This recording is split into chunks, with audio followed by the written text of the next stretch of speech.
ನಮಸ್ಕಾರ ವೀಕ್ಷಕರೇ, welcome to Radha's kitchen. ಇವತ್ತು ನಾನು ನುಗ್ಗೆಕಾಯಿ ರಸಮ್ ಮಾಡ್ತಾ ಇದ್ದೀನಿ.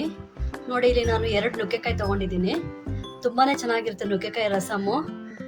ನೋಡಿ, ಇದು ನಾನು ಕುಕ್ಕರ್ಗೆ ಹಾಕೊತಾ ಇದ್ದೀನಿ. ನಾನು ಒಂದು 4 ಟೊಮೊಟೊ ತೊಗೊಂಡಿದ್ದೀನಿ. ಟೊಮೊಟೊ ನಾನು ಹಾಗೆ ಹಾಕ್ತಾ ಇದ್ದೀನಿ, ಏನು ಕಟ್ ಮಾಡಿ ಹಾಕ್ತಾ ಇಲ್ಲ.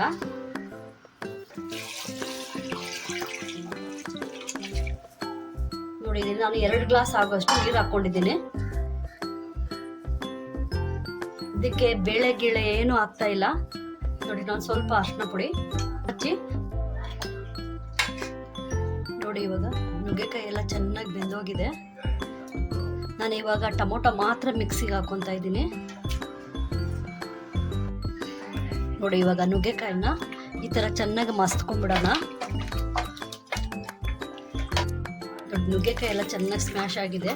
ಇವಾಗ ನಾನು ಇದನ್ನು ಜರಡಿ ಹಿಡ್ಕೊತಾ ಇದ್ದೀನಿ. ನೋಡಿ, ಇವಾಗ ಇದೆಲ್ಲ ಚೆನ್ನಾಗಿ ಸ್ಮ್ಯಾಶ್ ಮಾಡ್ಕೊಂಡಿದ್ದೀನಿ. ನೋಡಿ, ನಾನು ಇವಾಗ ಟೊಮೊಟೊನ ಮಿಕ್ಸಿಗೆ ಹಾಕೊಂಡ್ಬರ್ತೀನಿ. ನೋಡಿ, ಇವಾಗ ಟೊಮೊಟೊ ರುಬ್ಕೊಂಡು ಬಂದಿದ್ದೀನಿ. ಇದನ್ನು ನೀರು ಬೇಯಿಸ್ಕೊಂಡಿದ್ವಲ್ಲ, ಅದಕ್ಕೆ ಮಿಕ್ಸ್ ಮಾಡ್ಕೊತಾ ಇದ್ದೀನಿ. ನೋಡಿ, ನಾನು ಇದನ್ನು ಬೇಳೆ ನೀರಿಗೆನೆ ಮಿಕ್ಸ್ ಮಾಡ್ಕೊತಾ ಇದ್ದೀನಿ.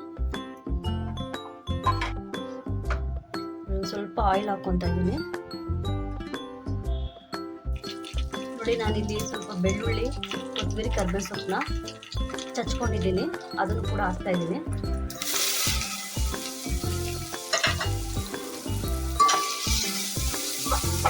ಬೇಯಿಸಿಟ್ಕೊಂಡಿರೋಂತಹ ನುಗ್ಗೆಕಾಯಿ ನೀರು ಮತ್ತು ಟೊಮೊಟೊ ಕೂಡ ಹಾಕ್ತಾ ಇದ್ದೀನಿ.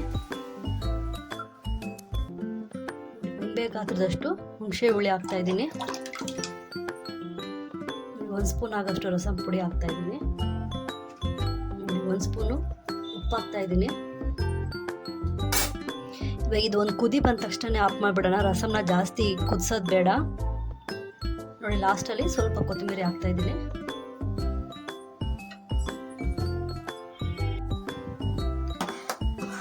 ನೋಡಿ, ಇವಾಗ ಕುದಿ ಬರ್ತಾ ಇದೆ. ನೋಡಿ, ರಸಮ್ಮು ರೆಡಿಯಾಗಿದೆ. ನೋಡಿ, ಬಿಸಿ ಬಿಸಿಯಾದ ನುಗ್ಗೆಕಾಯಿ ರಸಮ್ ರೆಡಿಯಾಗಿದೆ. ನೀವು ಒಂದ್ಸರಿ ಟ್ರೈ ಮಾಡಿ, ತುಂಬ ಚೆನ್ನಾಗಿರುತ್ತೆ. ನನ್ನ ಚಾನಲ್ ಇಷ್ಟ ಆದರೆ ಲೈಕ್ ಮಾಡಿ, ಶೇರ್ ಮಾಡಿ, ಸಬ್ಸ್ಕ್ರೈಬ್ ಮಾಡಿ.